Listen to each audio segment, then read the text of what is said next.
want to. It's a form of violence, so what are we teaching our kids if the only way we can deal with disciplinary issues is by hitting their bum? Doesn't make any sense. There's more appropriate ways to discipline kids, but I mean, who am I to say that? I don't have any kids, so. Give them a timeout or give them, some punishment, but violence is never the way with children. Kids are becoming brats. Discipline is going out the window. I mean, I was spanked as a child. I think it was constructive. So some thoughts there from Albertans on spanking and its role as a form of punishment for our children. Dave, let's start with you in Ottawa. Some say the long-term effects of spanking on children is what we need to be questioning. How can you be sure that spanking deemed reasonable might not be damaging in the long run? Well, there have been a number of studies, and there are more and more studies going on right now, looking at the effect of corporal punishment, spanking on children. And basically, the most of the credible studies that are being done at this point say that there is little difference between corporal punishment and some of the other forms of discipline in terms of long-term outcomes, whether it's on skills development, educational outcome, emotional stability, and so on.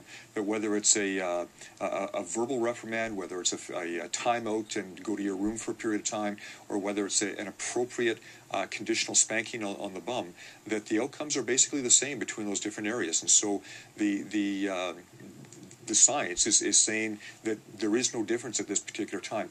Of particular note on that issue, though, is that Sweden, since they've had anti-spanking laws since 1979, there's actually been a variety of studies followed within Sweden to say what are happening to the children that are now growing up into their teens and early 20s. That in fact, some of the studies are pointing towards a higher rate of youth violence, of inter-youth violence, as well as juvenile delinquency. Now, the full cause and effect isn't known at this time. However, I think it's a very interesting point to note that without that corporal punishment, at the same time, there has been a higher rate of juvenile delinquency and difficulties within the youth in Sweden at this point. Cathie, do you agree with the science that Dave is referencing there? Well, I would find different science that would take a different view, because we know that Health Canada, the Canadian Pediatric Society, the public health agencies are all saying that physical punishment isn't needed, that it does nothing to help the relationship. It actually, there are so many different ways to discipline a child that doesn't use physical punishment. And I think that's the big issue is are we wanting to discipline and guide and teach our children, or are we trying to make them mind?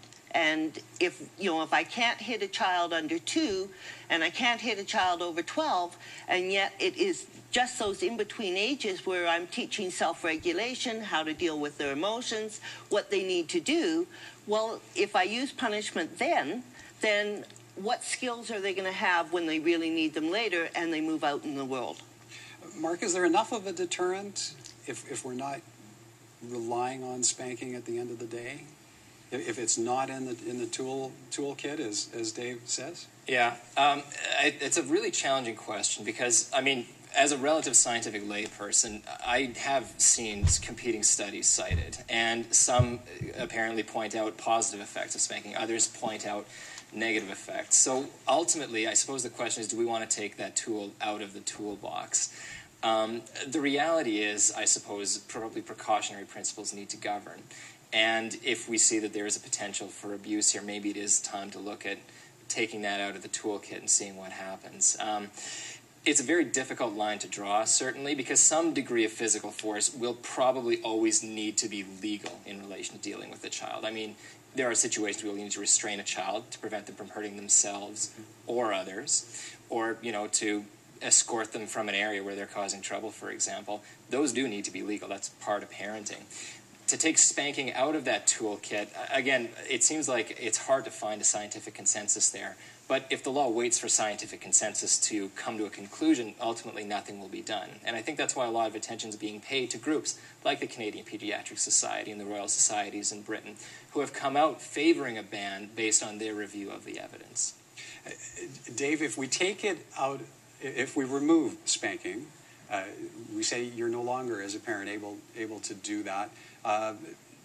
Do you feel a parent has enough protection?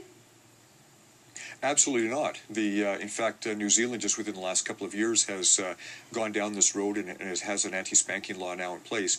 And there are cases on the courts and individuals that have been taken to court by the state, by individuals that have seen somebody touching, trying to take their child out of harm, or allegedly have struck their children. They call it smacking in New Zealand. And so their family has been destroyed basically because of allegations where a child has been removed from a household, and up until that point they were a very healthy, wholesome family. And so I think as has been alluded to, the precautionary factor, do we want to go down that route of having a nanny state that's looking over everybody's backyard fences? Do we want to have something that is going to destroy my family because of something I've allegedly done without any proof? And I think that's a very scary option that I personally don't want to go through that door at all. Cathie, so can we not have guidelines? Can we not, as part of Section 43, say what is acceptable and what isn't? You know, we have a young family out in Fredericton right now coming up in front of the courts for stepping over the line. You know, and he's convinced that he didn't step over the line, and yet there's lots of witnesses that say he did. So we already have the law that says he can spank, but we need to say, well, yes, but there needs to be guidelines, and those guidelines need to be very clear as to what is spanking, what is physical abuse. Yes, you grab a 4-year-old off the middle of the street. You don't ask them how they feel about it, you know, when you pull them out from traffic. That's common sense. But we also know that parents don't change their attitudes unless there's some incentive to do that. And so that's what this law would do. We're not trying to make criminals out of everyone, but we are saying there is information, there are courses, we can learn it. And let's protect our children, mind, body, and spirit. Everyone, an engaging discussion. I'm afraid I'm being told we're out of time. Thank you kindly. That's Mark Ammon, Research Associate with the Health Law Institute at the University of Alberta. Cathie Pelly is a certified Canadian family educator with Attachment Parenting Canada. And in Ottawa, Dave Quist, Executive Director of the Institute of Family, Marriage and Family Canada.